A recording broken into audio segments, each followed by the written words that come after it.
I think we've just seen him grow as a quarterback. His talent level goes far beyond more than his ability to instinctually just go out there. He's playing a step ahead. He's almost playing chess out there in terms of he's got three or four moves already in his pocket, depending on what the defense does. And that's what's going to make him the greatest to ever go down. And I love playing with him. And he's nonstop, always trying to find ways to make himself better for this team. And you saw that more so this year than any other year that we played, knowing that the pieces were a little bit different in terms of the weapons that he has and the scrutiny. Everybody was kind of looking to see how he was going to take his game to the next level, and sure enough, I'm pretty sure he'll win MVP. Morning, Trav. Why are you always open? Why am I always open? I say it all the time. Andy Reid, baby. Big Red, he can dial some stuff up at the right time, create some things at the right time, and then on top of that, everybody's doing their job. It's not just me just go out there and get open kind of play. I'm sure you guys like to think that, but there's a lot of madness to it, and there's a lot of guys doing their job for the big picture. And I'm fortunate that I'm playing here for sure. You talked about the new guys, the important role they played in the Super Bowl. Obviously not the result y'all won last time in the Super Bowl. Do you use that as motivation this week? Do you tell them what it's like to lose the Super Bowl and to build up to this one? I don't even like to revisit that one. I'll tell you what, that wasn't a prideful moment in my life. But I'll tell you what, it's good wisdom to have. And as a leader, I don't think, as a leader, I don't think that I stepped up to the plate as much as I should have in that game. And that's where it really burns me. So I'm just focusing on myself to be able to be the best leader that I can, the best teammate that I can come game day. And not put my team in a position like I did the last time we were in the Super Bowl. Travis given the chances for you, what did you feel like was your toughest challenge this season, and what was necessary to overcome it to get to this point? Every single season has their challenges, and I feel like this year for me it was keeping the body at full strength. That was probably the biggest thing for me.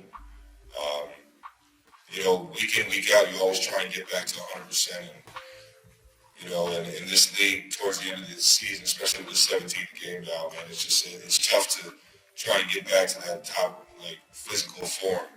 And especially the older you get, I'm sure everybody can account to that. But it's there's that aspect, and then the challenge of the injuries around you and things like that. But for the most part, for me, it was week in, week out, trying to get my body back to playing in the best physical form that I can. Travis, you talked a minute ago about Pat maybe winning the MVP. What would that mean to you and really the rest of the guys in the locker room if you did win that award? Really, it's just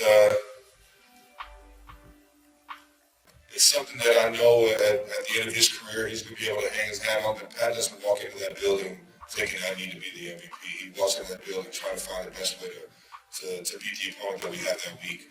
And he just goes out there and he plays the style of football that he does. He has fun doing it with the guys that he has around him, and we rally around that.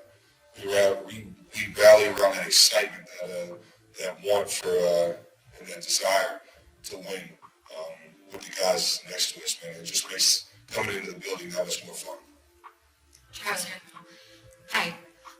You and Patrick Mahomes have a very special relationship, and you've talked a lot about the play-by-play mentality. With Mahomes coming off an injury and having a harder time getting out of the pocket, how are you and the rest of the offensive line planning on creating opportunities to move the ball downfield? Yeah, that defensive line is arguably the best in the game this year, and a big reason why they're here in the Super Bowl. And it's going to be a big task. I know our offensive line, everybody that's in the run game and the pass game, in terms of having to deal with the front and protecting Pat, we're all pretty locked in on the task at hand. And we know it's going to be a challenge. We know that they got some real dogs in front. And even if they get to Pat once or twice, but we got to find a way to still move the ball downfield and have success. We're the biggest of KC Cares. You and your brother are having a lot of fun with this. You're setting history. What What's important about that situation, and what do you have to say for the folks back in Cleveland who are your second biggest fans? um, I'll tell you what, I love Cleveland to death. The east side of Cleveland, where I grew up, it's given me so much in terms of my passion for sports, my passion for life, uh, my passion for the friends and family that I have around me. And I know the Ice is proud. We're representing you guys in the biggest stage that we could possibly represent you on. And it's just there's a lot of pride for not only the city but the people back home. Yeah, we'll go out there and try and get a win. But I think it'll be a little bit more of the Chiefs win. That's just me being a little biased. All right, we got three more young ladies here. Yeah, hey Travis, this is sort of playing on Diane's question about always being open. Chad told me a couple weeks ago that he thinks it's because you were a high school quarterback and you know how to set up coverage, you understand leverage, all of that. How much does that experience have played quarterback in high school playing to the player you are tight end now? Initially, I really didn't going into the tight end position.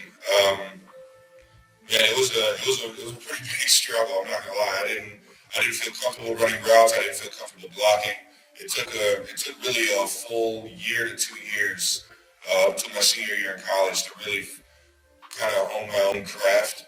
And then it changed as soon as I got to the league. I went from really being a wide tight end, an inline tight end, to kind of this new creation that you see Coach Reed and the offensive staff really creating for me in this offense. And making that transition, I think, yeah, you have an understanding of what that quarterback is going through back there. You have an understanding of the progression on this play. You have the understanding of, all right, versus this defense, this is where I need to go with the ball.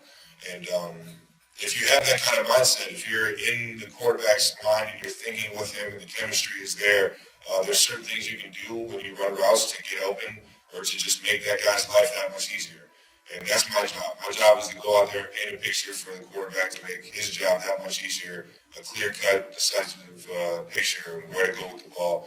And from that point on, as soon as I get it in my hands, it's just that's when the fun starts. So it's just, I guess being a quarterback definitely helped out a lot because I get to understand I kind of understand the conversations and the things that are going on in that quarterback's head.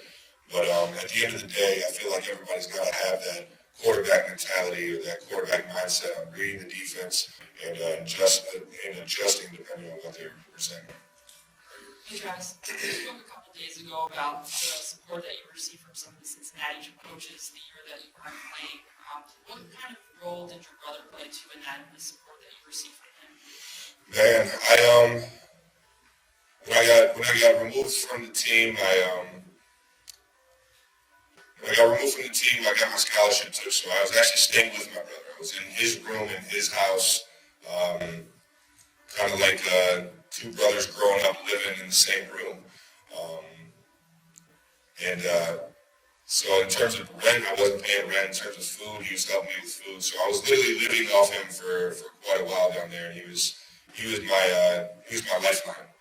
And that being said, every single day I was trying to do the right things.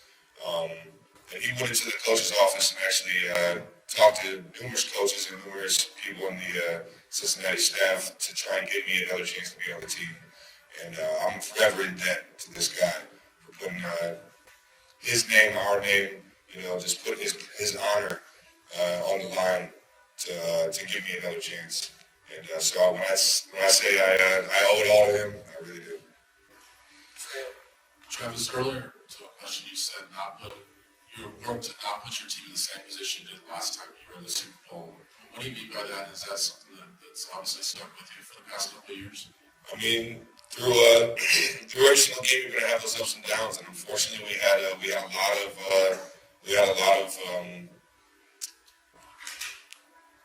lot of challenges early on, and I don't think I handled it the best as a leader in terms of stepping up to the plate and helping control the mindset, making a big time play to spark some energy, to spark that momentum.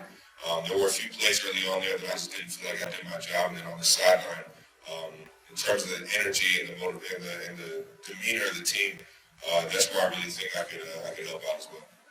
Last question. Travis, we saw what happened in the NFC Championship game when this 49ers season gets derailed because of injuries at the quarterback position. People have talked about the possibility of you having to be emergency quarterback. What about Blake Bell? Who's the better quarterback in that room? I'm going to say Blake Bell by a landslide, man. He's actually gone in a college game, and I believe it was Oklahoma versus Oklahoma State, I think. He went down there, a 2-minute drive or something like that. I've seen a little bit of the highlights, and I've seen him play. And just throwing it around on the field. Yeah, I'm taking Blake Bell over me for sure. The atmosphere at the Kansas City Chiefs training center on a spring morning in early 2026 was already lively as players began preparing for the upcoming National Football League season.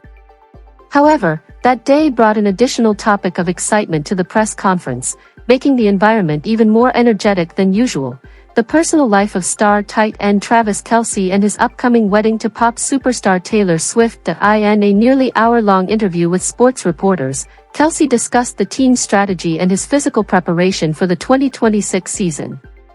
But for the first time, he also shared detailed information about his wedding plans with Swift, an event fans around the world had been eagerly anticipating for months. A special interview at the training center. The interview took place at the Chiefs training facility in Kansas City.